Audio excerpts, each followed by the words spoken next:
bit about this boat? This is, so this boat is Yeah. the same size as the one over here outside. This is my, this is kind of my most popular boat. This is what most of the guys use. The same one that built for Kevin Hawkins, Kelsey Helfrich, Ken Helfrich, Garrett Helfrich, a couple other guys over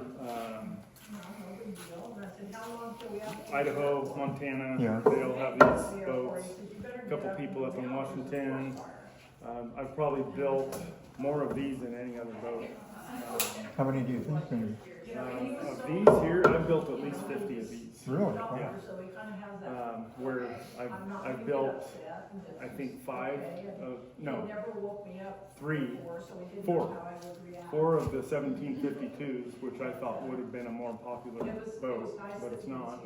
The same one that Aaron Helfrich is running right now. What is this one? And Billy Pruitt. What is this one? 16 and a half 50. This is the sport model canyon boat, basically. All the guys really like this one. It is. It's a really. This is what the 1648, the one sitting out on this corner, the original McKenzie boat, 1648 with the double ender with transom. This is what that boat wanted to be. That's basically what that boat evolved into. Yeah. This, and this is what all the guys that run the canyon like to run. It's a great boat. Not completely traditional because we're using import plywood on this one, so it gets more of a mahogany look to it versus the kind of like Shelley's boat. It's going to look a lot like Shelley's boat. But yeah, this is the fun one to build. This one is the one that I can almost build blindfolded because I've built enough of them now.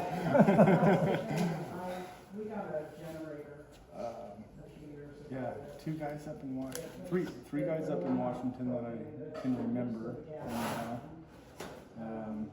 and just about every single one of them that I've built are still on the water and in the same hands. Right, yeah. Yeah, which isn't that common either. Usually a guy will have one 3 or 4 years and then they want a new boat.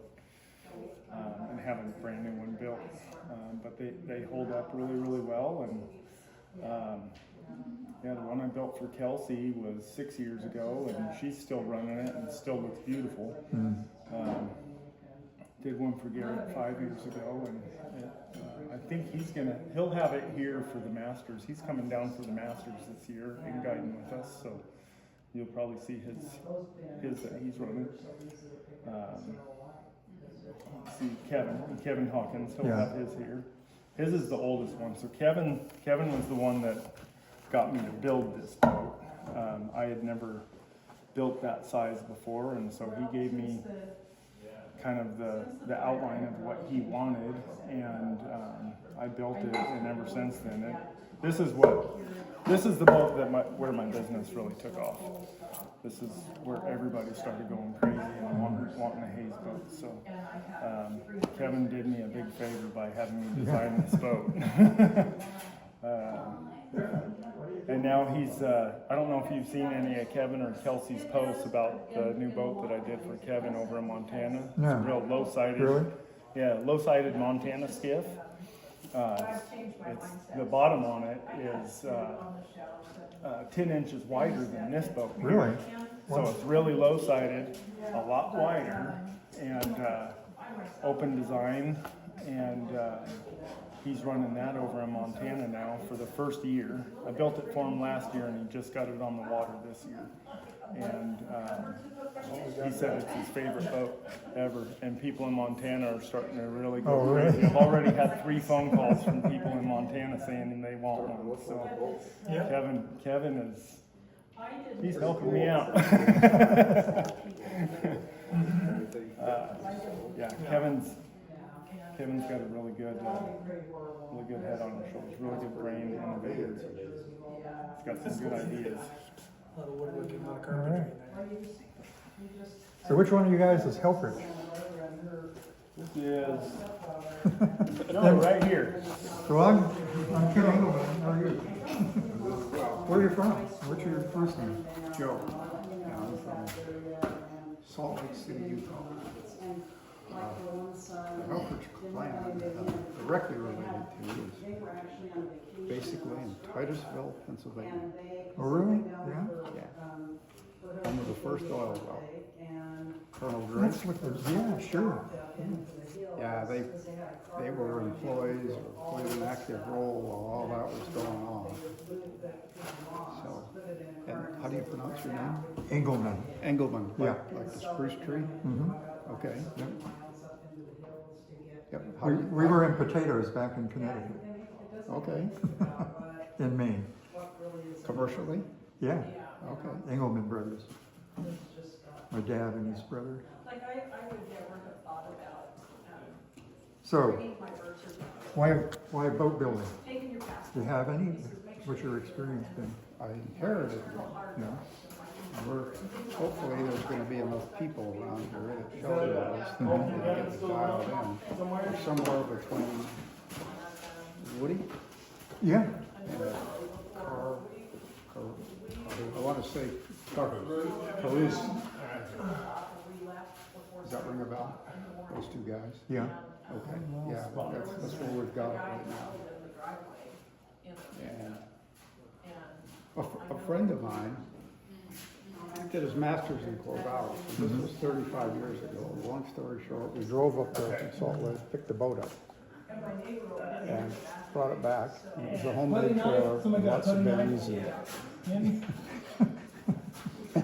I didn't think it'd ever make it back or even track, and it just rode fine. And so Rick spent a lot of time, probably several months, tinkering with it. Every once in a while, I'd help him out with something. And one of our real popular rivers with trophy trout is the Green River in Utah. And all the guys use drift boats. None of them use wooden boats. Every once in a while, you'll see a private individual with a wooden boat, and there's a bunch of people standing around it. You know, they draw a crowd. Yeah. And so anyway, then I got married, and I got married on Bat River. And so when we did a float, after we did the vows and stuff, the wedding party had a couple of boats and a couple of rafts. This one particular boat of Rick's was in the wedding party. Sad story, Rick dies of cancer. Wife keeps the boat, then gives it to one of our friends. We had a group of about 5 or 6 people that were avid river runners and fishermen and so forth. And so he gave it to one of them. And he called me up one day and he said, I had notions of grandchildren, but now it's your turn. So I've got it in my garage. And I'd go out there and I would stare at that boat for hours. Just say, there's no way I know how to fix that boat. It's basically replacing the ribs. Yeah. Yeah. To me, they looked like they were arguing. Had an angle this way and another angle that way. And I said, I want to keep this boat as much as I can. Yeah. The way Rick had it, and the way it was meant to be. I'm guessing it's about 70 years old. It's got 10 ribs. The back has a transom. And that actually even has this section cut out. Yeah, I've seen some. Yeah. I don't think for a boat because it had the anchor bracket on the back. So anyway, the story goes something like this. My wife would say, you gonna go out and stare at the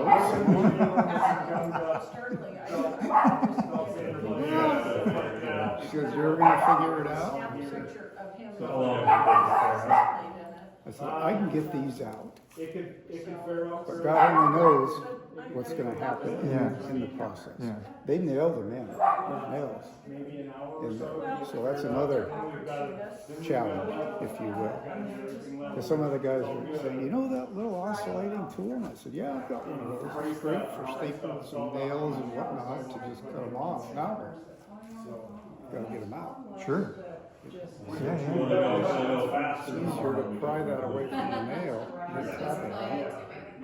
You know, use a piece of wood so you don't damage it. Well, I don't know if it's glued. That could be with a chisel. Yeah, yeah. So there's, and the seats. I think I can build the seats. There's one over there for this boat. It's all wrapped up in cellophane. Yeah. In about 5 or 6 pieces. It's gonna be tomorrow. I think both of them We're gonna be tearing the hand plane apart every 5 I'm minutes. gonna see if I can, what Jason would suggest on doing that. The seats and the floorboards, all the stuff in the interior, I'm comfortable with. It's all out on the floor now. Oh, really? Yeah. Yeah, and I got it out and took pictures of it and so forth. Said, okay, I might be able to sand this part, refinish it, but this part we're gonna need to replace. Fair enough. So on and so forth. After But it's the ribs, down, that's the easy that's gonna be the latter part of today. Jason's gonna walk us And it's through gonna be proud. how these are all constructed. Yeah, yeah. Around the So, edge. and that'll give me a lot of insight And into, then he said oftentimes guides will just screw these in and not glue them because they get damaged. They need to replace them. So then just unscrew it, pop it out, put a new one in. So there's a lot of things that river guides do that, if Jason's building a boat for somebody, Yeah, it all depends on who it is. yeah, Sure. and what they're using it Yeah. for. So that's one thing. How'd you hear about it? You know, I was trying to tell somebody else. I bought Roger's book, Okay, yeah. like 3 or 4 years ago. Now, let me show you the note.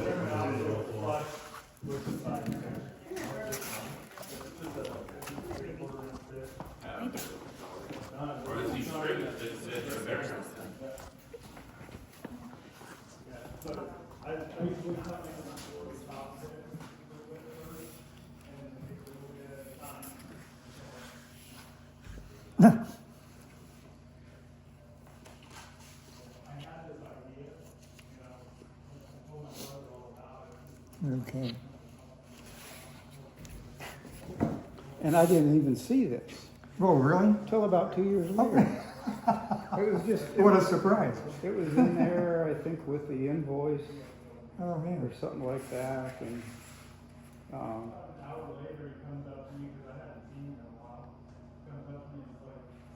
that's something else. Anyway,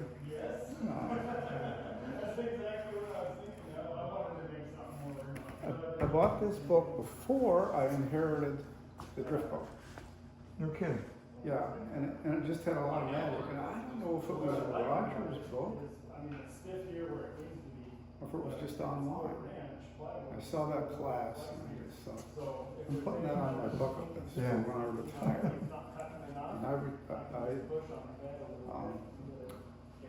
And actually, I retired maybe a little bit before I got the book. But anyway, you just said that.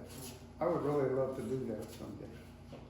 Take a class in building Yeah. boats, you know. Even if I never got it, but it was with the hopes that someday I would be able to do all this stuff. And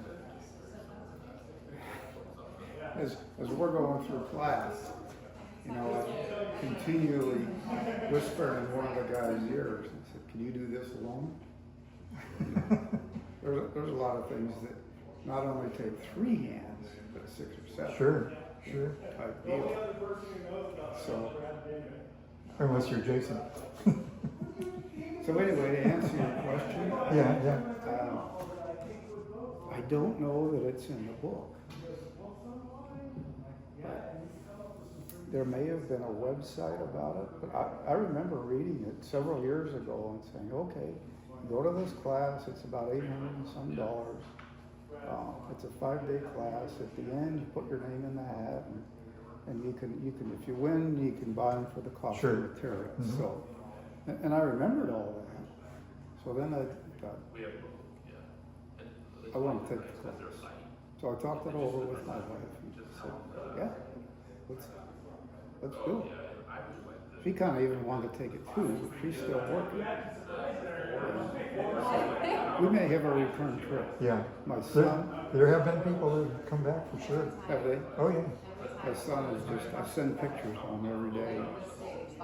He was a natural in wood shop. And he said, Dad, what do you want me to do? And I said, a curio cabinet and a gun cabinet. And he said, well, okay, I might have to start out with some easier stuff. And he built like a hope chest. And then he built 2 end tables that are kind of arts and crafts, mission style. And then he tackled the curio cabinet. It was from a furniture company that actually had specs. Really? Yeah. And like a plan view. Yeah. And so I said, here, take this to your shop teacher. I said, that'll be perfect. It's got everything he's gonna need to know to help you build that. And it's just, he built it out of cherry. And then we had glass put in it. Yeah. And so yeah, and then he built a gun cabinet out of wormy maple, either maple or alder. It's pretty wood. It's way different than the cherry, Oh, for sure. but Yeah. still got a lot Yeah. of character. So, and he was a natural at that. So how old was he when he did this? He was in high school. In high school, that's what I thought you were Now saying, he's yeah. married. Yeah. He's 28, and he's living in Spokane. I'm a retired wildlife biologist. Mhm. He's a entry-level fisheries biologist, and he's working on a recovery program for the sturgeon in the Columbia River. Yeah. And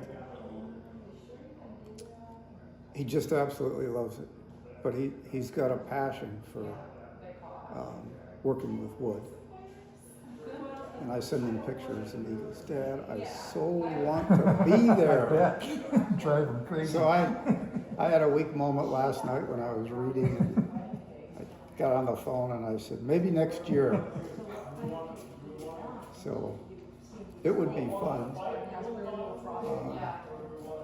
My premonitions, I think, are more accurate than I want to be. That dories were meant to be put together and not taken apart. Yeah. If you look at what's going on, you can't just go, gonna replace that. Yeah, take sure. it out and replace it.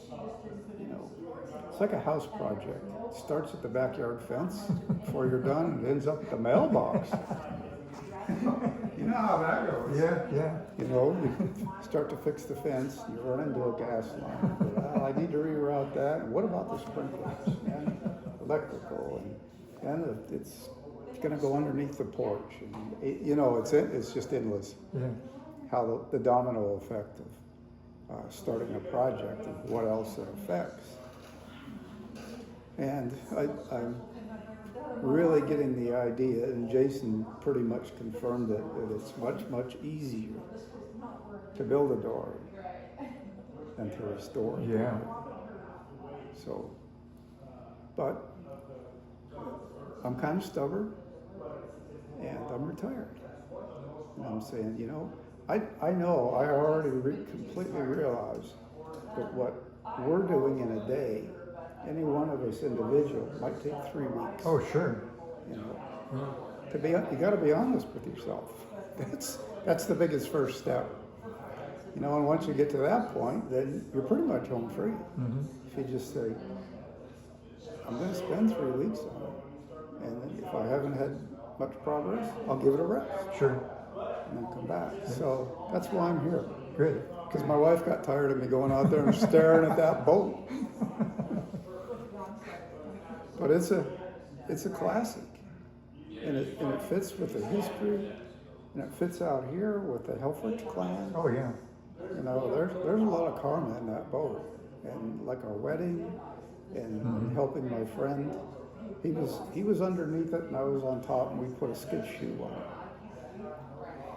And I remember that one the most. But I helped him with a few other odds and ends on getting the boat up to snuff to make it waterworthy. And then I didn't fish out of it very much, but at least a couple of times. Enough to say I really enjoyed it. We had a great time.